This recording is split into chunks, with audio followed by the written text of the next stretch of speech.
Hi guys, welcome back to another episode of the Storytime Society. I'm your host Jamie, and I'm so happy you're here. I'm so glad you're alive. Thanks for tuning in to another episode of I already said the Storytime Society.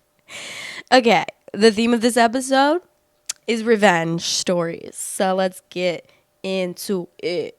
The title of the first story is, am I the asshole for retaliating against one of my bullies for something he repeatedly did to me 26 years later?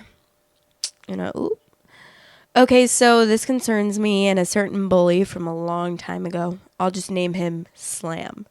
In 1997 and 1998, when I was 13 and 14 respectively, for utterly no reason other than the fact that I was the only half Australian boy in my school, in the city of Ipoh, state of Perak, country of Malaysia, and didn't speak Mandarin fluently. Everyone in my class and the class 1 year senior to mine decided to pick on me.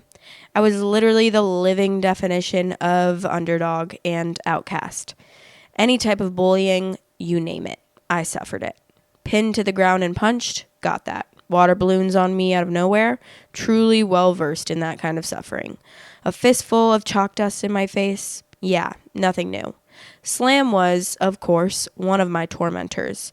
He had a special bullying move of his own. Whenever we were playing basketball, none of the others bullied me on the court except Slam.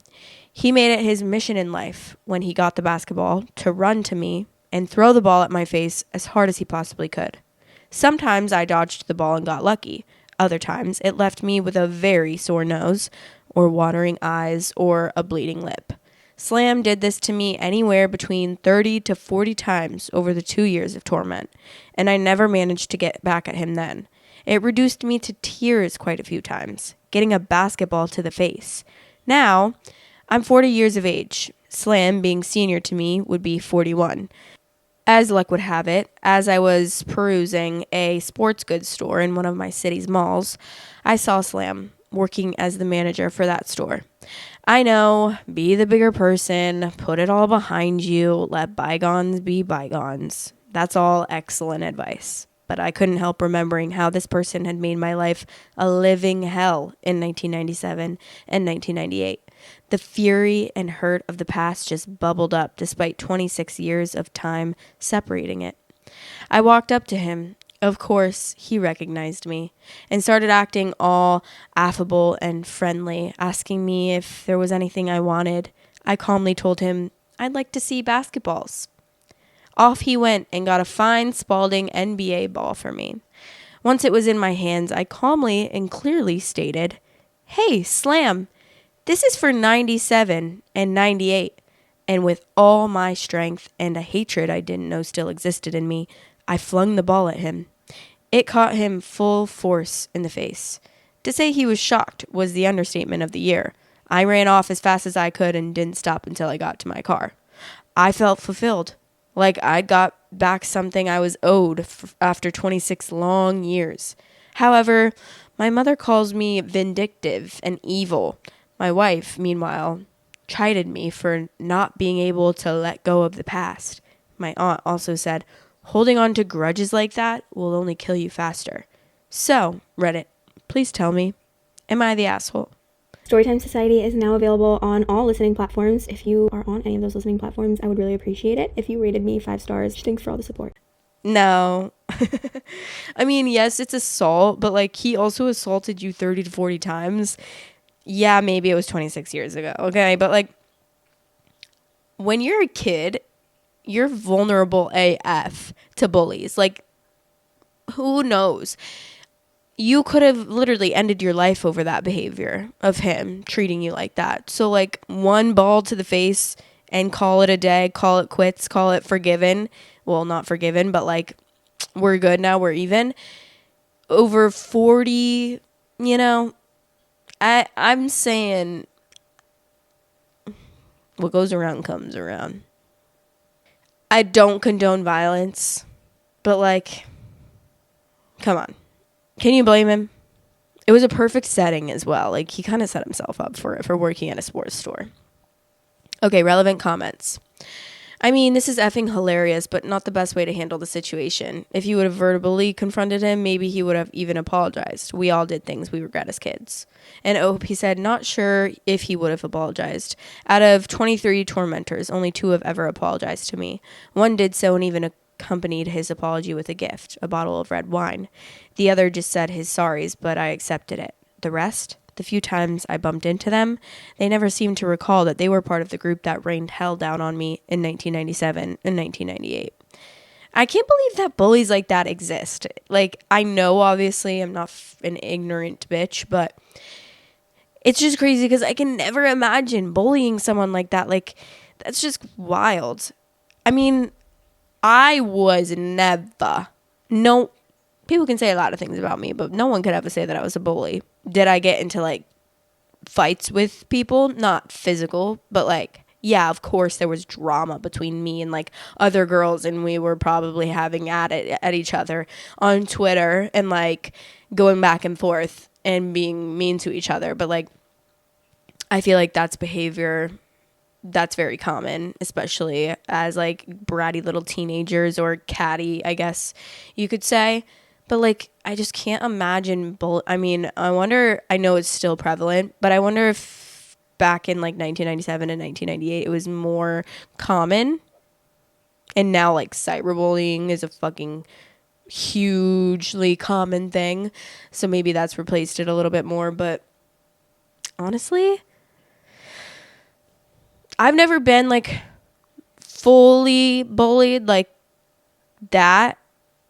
I mean, in middle school, I was kind of like, I've told you guys the story about my friend group and how they like disowned me because one of the girls in my friend group made them all turn against me. And that felt like bullying because like at that time I was like in 7th or 8th grade and I was very vulnerable and I lost like so many friends. I did have like 2 other friends at the time, but losing that whole group of friends as like an 8th grader when all you want to do is fit in and like be liked by everyone was literally like I actually wanted to literally end my life, which was like really sad to think about.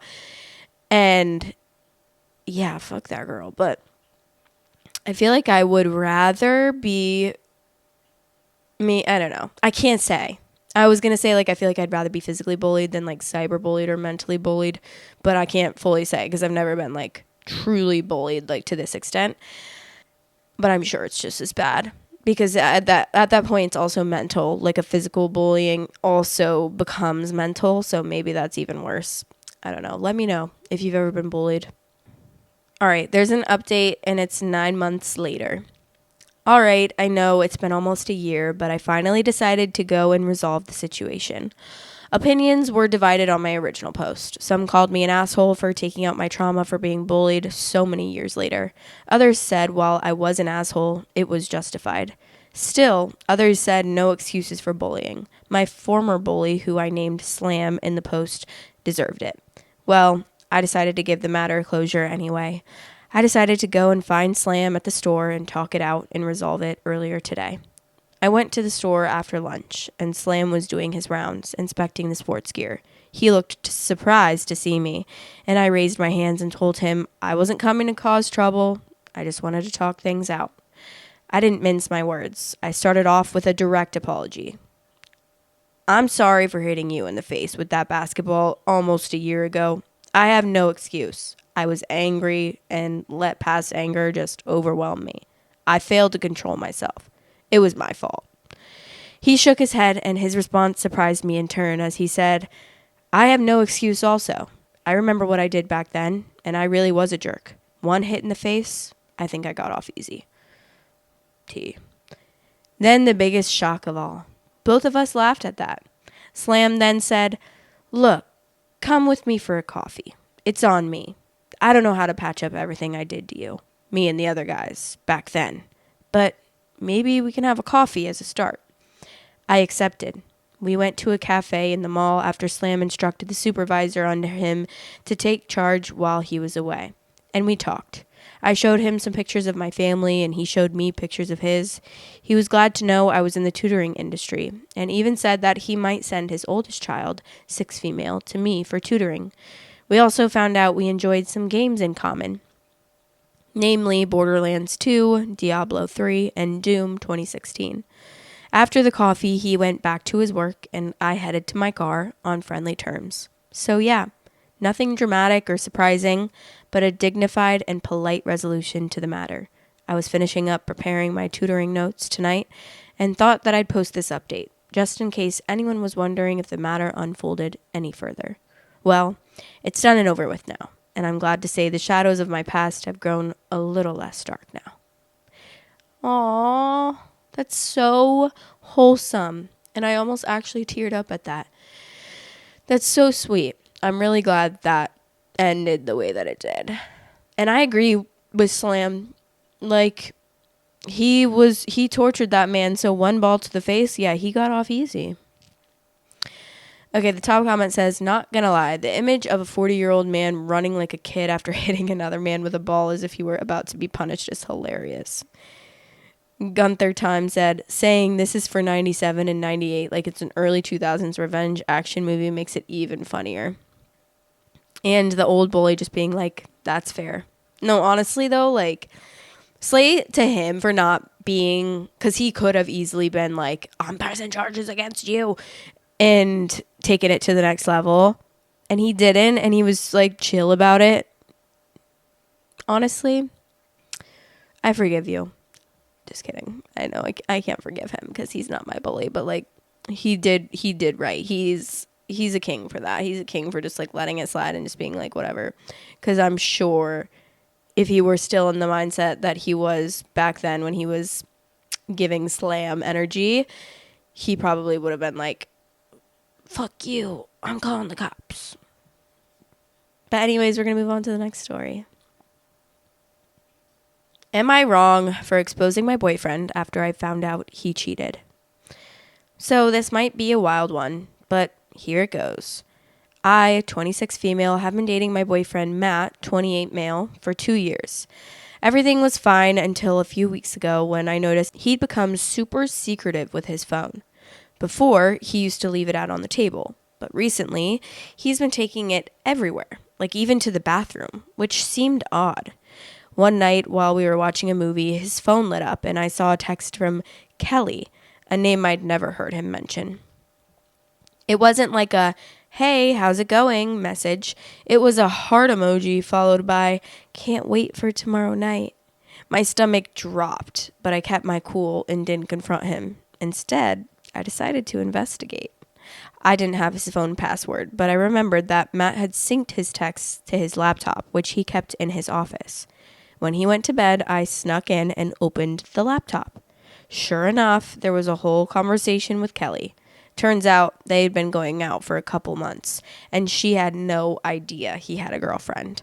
He was stringing her along, telling her he was single and even planning a weekend getaway with her soon. I felt disgusted and hurt, but instead of confronting him immediately, I decided to take a different approach. Matt's birthday was coming up, and he'd invited a bunch of his friends to celebrate. They're all super tight, and I've become close to a few of them over the years. I couldn't believe Matt would do this to me, so I figured the best revenge would be exposing him to everyone. I didn't want to just air things out in the heat of the moment, so I waited until the party. After we'd all had a few drinks, I gathered everyone for a birthday toast. I pulled up my phone and projected it to the TV in his living room. Everyone thought I was about to share a cute photo montage or something. Nope. Instead, I started scrolling through the messages between Matt and Kelly, reading them out loud. The room went dead silent. Matt turned pale, and then furious, but I kept going. I finished by saying, and that's why this piece of trash isn't worth anyone's time, including mine. Happy birthday, Matt. His friends were in shock. Some of the girls immediately came over and hugged me, while the guys were stunned. Matt, on the other hand, stormed out, furious that I ruined his night. Now, here's the thing. I feel kinda guilty. Some of his friends have told me I was savage and should have confronted him privately, while others said he deserved it for cheating. But part of me wonders if I went too far. So am I the asshole? Edit. I did tell Kelly. She doesn't care, and she is still with him. If you're wondering what she said about it, check the update. I do try and read all the comments. They are hilarious, and thank you all for cheering me up. No, you're not the asshole. Sorry, that's what he gets for cheating. What the hell? There's no part of me that thinks that she's the asshole at all. Like, do what you gotta do. A cheater is a cheater. Why do they deserve to be spared? Like, oh, spare me. Spare me. Okay, we are gonna read the update. This is the same day, 6 hours later. So, after Matt stormed out of the party, I left too and stayed at a friend's place for the night. The next day, I was flooded with messages. Some from Matt, most from his friends. A lot of people were supportive, but a few told me I was petty for airing everything out in front of everyone. Matt, predictably, was furious and claimed I humiliated him for no reason. He even tried to flip it on me, saying I invaded his privacy by reading his texts. Which, sure, I did, but I mean, cheating's a little worse, don't you think? Anyway, I blocked him after a couple of his angry messages, and honestly, I felt a huge weight lifted off my shoulders. It wasn't just about exposing him. It was about reclaiming some of the power I felt like I'd lost during the time he was sneaking around. As for his friends, most of them have cut him off completely. One of the girls in our group even texted me saying she had a similar situation with an ex, but never had the guts to confront him, let alone in front of everyone. Apparently, this wasn't Matt's first time being shady, and a few of his friends had suspected he wasn't all that loyal in past relationships, but never had proof. Looks like I just confirmed their suspicions in the most dramatic way possible. Kelly, the girl he was cheating with, I reached out to. He and she told me she still loved him and told me to completely cut things off with him so that they can be together. She said obviously I wasn't enough for him, which hurt, but, they deserve each other. It's been hard, but I feel like I did the right thing. Sometimes you have to burn bridges with people who don't deserve to be in your life, and Matt definitely falls into that category. Do I feel guilty? A little, but not enough to regret what I did. Cheating is never okay, and I wasn't going to let him get away with it. Plus, exposing him in front of his friends was probably the only way to really make it hit home for him that actions have consequences. So, in case anyone's wondering, no, I'm not getting back with Matt. I did get an STD check, waiting for the results for people that were worried. Thanks again to everyone who shared their thoughts and gave me the courage to keep my head held high through all of this. This week has been quite hard. Just a quick update, he has already ended things with her. He reached out to me earlier and expressed his regrets about the situation. He said that he's really sorry and wants to reconcile and get back together with me. It's disgusting. I bet you he didn't even end things with her. I bet you he's just trying to cheat on her because you lose him how you get him. And I truly believe that. I truly do. That's crazy.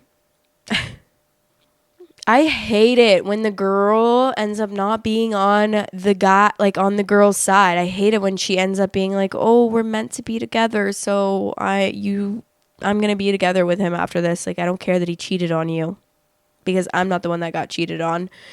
I don't get how that makes any sense.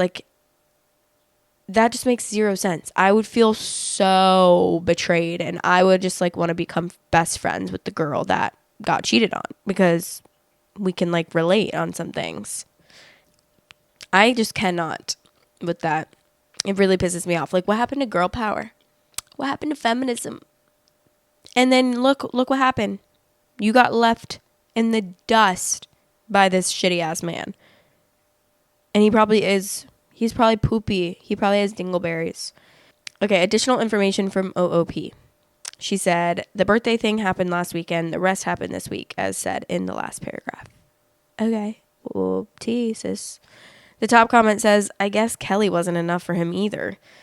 And then under the June responded, it never ceases to amaze me how in every one of these situations that the affair partner is so confident that the betrayed partner wasn't enough and it's their fault they got cheated on, but somehow they will be enough for the cheater when they are just the side piece. Right, it makes no sense. What do you mean you weren't enough for him and I'm enough for you? That is not how cheating works, actually. It's usually really nothing to do with the person that's getting cheated on. It's all to do with the person that's doing the cheating. There's nothing anyone could do about you could be giving your partner the world. And if they're a cheater and they're a bad person and they decide to do what they do, they will still cheat, regardless of what you give them. And it's crazy, but it's true. 2 Cat Crazy Lady said, when the side piece becomes the main piece, it creates a job opening, aka if they cheated with you, they'll cheat on you. Exactly. And then they act so shocked when they get cheated on by the known cheater. I know, that's always crazy to me. It's like, why are you even surprised that you got cheated on when they are known to be a cheater? They cheated on someone to get with you. And of course, there are exceptions, because I'm sure there has been times where someone's cheated on someone and then ended up being with that person and never cheated on that next person. But like, for the most part, there are always exceptions to every damn situation, obviously, as we have said multiple times in this show. And just in life, like, obviously everyone knows that. It's just a given that there's exceptions to everything. But it's just crazy to me that, like, I don't know. The one thing, it's a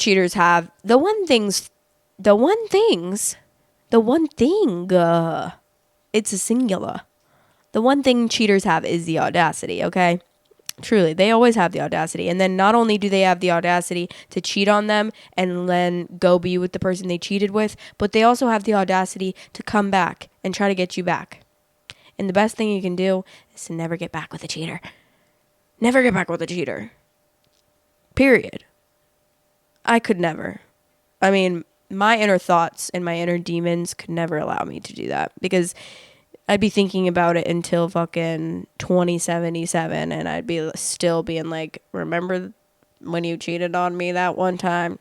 And I would be bringing it up at any given time, anytime. And that would just not call for a healthy relationship, because I have realized that, first of all, I'm an overthinker. And second of all, I fear I do hold a grudge.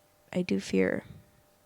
Sorry, what can I say? I try not to. I mean, if it really, really, really hurt me and like fucked me up good enough, I'm not going to say I hold a grudge in every situation, because I don't care that much in a lot of situations to hold a grudge against someone. But in certain situations, I do hold a grudge. And my mom always said, like, forgive and forget. I can't forgive and I can't forget. Like, some people are like, I can forgive, but I can't forget. No, I can't forgive and I also can't forget. I can't do either. I just can't. It's just not in my blood. It's not in my bones. Unless I just don't give a damn about you anymore. And I'm just like, okay, fine, whatever. I forgive and I also forget. And I just never really want to think about you again. And you're not even worth it to me. Then in that situation, yeah. I feel like in so many cases of like cheating, it's always the adrenaline that someone gets from it, of like hiding something, and they obviously confuse that. And it's also lust as well, but they confuse that for like loving someone, or like confuse, which, you know, not understandable, but like, I can see why that feeling would maybe be a little bit confusing, and you would think that it was love, I guess. But if you're truly logical, you probably take a step back and be like, actually, no, this probably isn't love. Because you're not immediately in love with someone. And it's also crazy to me to think about the fact that love, can you prove love? Like, can you prove it? You know what I mean? Because it's just like a feeling. Is there like a part of your brain that lights up or anything when you like love someone? You know what I mean? Because it's like, at the end of the day, we're all just like claiming things with no proof, no solid evidence. What if love doesn't even exist? That's kind of scary to think about, actually. I haven't thought about that in a while. I used to think about it sometimes, about how like at the end of the day, love is just like a feeling, and it's not like if I got into a car crash and forgot everything, like love isn't like a permanent thing. So I wouldn't still love the people that I love right now, which is crazy to think about, actually. I wonder if you, like, got into a car crash and you forgot everything. You had, like, amnesia or whatever. And you just, like, went, like, does that person have, like, a certain feeling with the people that they did once love that they just, like, can't explain, maybe? I would be interested to hear about that. Because then maybe, I don't know. Guys, who the fuck knows what I'm talking about right now? Not me. I never do. But that was the end of that story. And I've been trying to get this stupid ass thing that I ripped out from my chair back into my chair, and it just won't go in, and it's crazy to me. Let me know what you thought about those stories, and leave your comments, questions, concerns below. And I love you to death, okay? Till death do us part, baby. I'll talk to you in the next episode. I'm about to go film a Patreon episode, so if you want to become a member of the Patreon, you can just click the link below, and there's a Patreon link, okay? And there's a couple different tiers. You can choose which one you want. I put out an episode every Saturday at 8 a.m. I'm trying to do the Bronx, like the New York accent, like coffee, but I can't do it. Told you guys I'm not that good at accents. Anyways, catch you later. Smell you later. Bye. My merch is out. Yeah, but this is it. And this comes in pink, black, and white. If you want to get a little cute piece of merch, go grab one. Link is in the description to purchase. Love you guys. Thanks for watching. Please like, comment, and subscribe.